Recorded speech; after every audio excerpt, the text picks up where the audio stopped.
5 বছরেও শেষ হয়নি শরীয়তপুর চাঁদপুর আঞ্চলিক মহাসড়ক 4 লেনে উন্নীতকরণের কাজ। বারবার টেন্ডার হলেও কাজের অগ্রগতি নেই বললেই চলে। ফলে ভোগান্তির শেষ নেই এ পথে চলাচলকারী সহ স্থানীয় বাসিন্দাদের। সমস্যা সমাধানের ব্যবস্থা নেওয়ার কথা বললেন সড়ক ও জনপথ বিভাগের কর্মকর্তা। শরীয়তপুর থেকে আসাদ গাজীর পাঠানো প্রতিবেদন জানাচ্ছেন রিজওয়ান শরীফ। শরীয়তপুর সদর থেকে চাঁদপুর পর্যন্ত রয়েছে দীর্ঘ ৩৫ কিলোমিটার আঞ্চলিক মহাসড়ক। এই সড়ক ব্যবহার করে মাদারীপুর, চাঁদপুর, চট্টগ্রাম সহ প্রায় ২০টি জেলার যানবাহন চলাচল করে। সড়কটির গুরুত্ব বিবেচনায় ২০১৯ সালে 4 লেনে উন্নীতকরণ প্রকল্প হাতে নেয় তৎকালীন সরকার।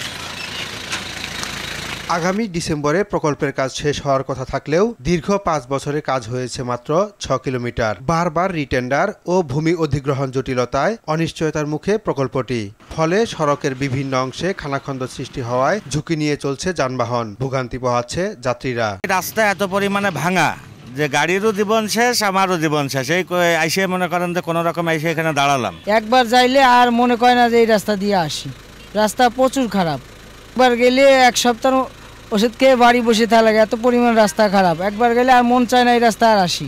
5 থেকে 6 বছর ধরে রাস্তা এরকমই আছে, কোনো মেরামত নাই। রাস্তা একেবারে অকেজ হয়ে গেছে। হাই মাল হইলে গাড়ি কাইত হয়ে যায়, চিত হয়ে যায়, সেন্টার বোল্ট ভেঙে যায়। রাস্তা মনে করেন অনেক সমস্যা, অনেক যা বল কল্পনার বাইরে। প্রতিটা দিন গাড়ির একটা না একটা কিছু ভাঙেই। প্রতিটা দিন কাজ করাতে হয়।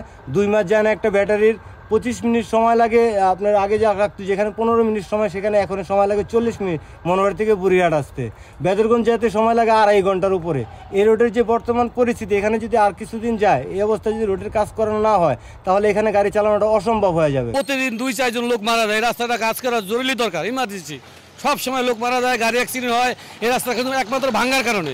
ধুলাবালির কারণে অ্যালার্জি, শ্বাসকষ্ট সহ নানা রোগে ভুগছেন বলে জানান পথচারী সহ স্থানীয় বাসিন্দারা। অনেকের আমাদের আর কি ডাস্ট অ্যালার্জি হয়ে গেছে এই কারণে, পলিউশনের কারণে। শ্বাসকষ্টের সমস্যা হয় ধুলাবালির কারণে। অনেক বন্ধ যায় স্কুল, আমাদের পড়াশোনার ক্ষতি হয়। যারা গর্ভবতী হসপিটালে যায় এই রাস্তা দিয়ে যাইতে পারে না। ধুলাবালির কারণে আমার আসলে স্বাস্থ্যের খুবই একটা সমস্যা হচ্ছে। সমস্যার কথা স্বীকার করে প্রকল্পটি দ্রুত শেষ করতে প্রয়োজনীয় ব্যবস্থা নেওয়ার আশ্বাস দিলেন সড়ক ও জনপথ বিভাগের এ প্রকৌশলী। আমরা আশা করছি এই প্রয়োজনীয় যে অতিরিক্ত অর্থ এবং প্রয়োজনীয় যে বাড়তি মেয়াদ সেটা বৃদ্ধি করবে। আমাদের মন্ত্রণালয় এবং আমাদের হেডকোয়ার্টার সার্বক্ষণিকভাবে ব্যাপারে নজর রাখছে। আমরা আশা করছি যে প্রকল্পটি যে সকল পরিবর্তন প্রয়োজন সেগুলো করে চালু থাকবে। জনভোগান্তি লাঘবে কোনো রকম কালক্ষেপণ নয়, এমনটাই দাবি সংশ্লিষ্টদের। রিজওয়ান শরীফ, RTV।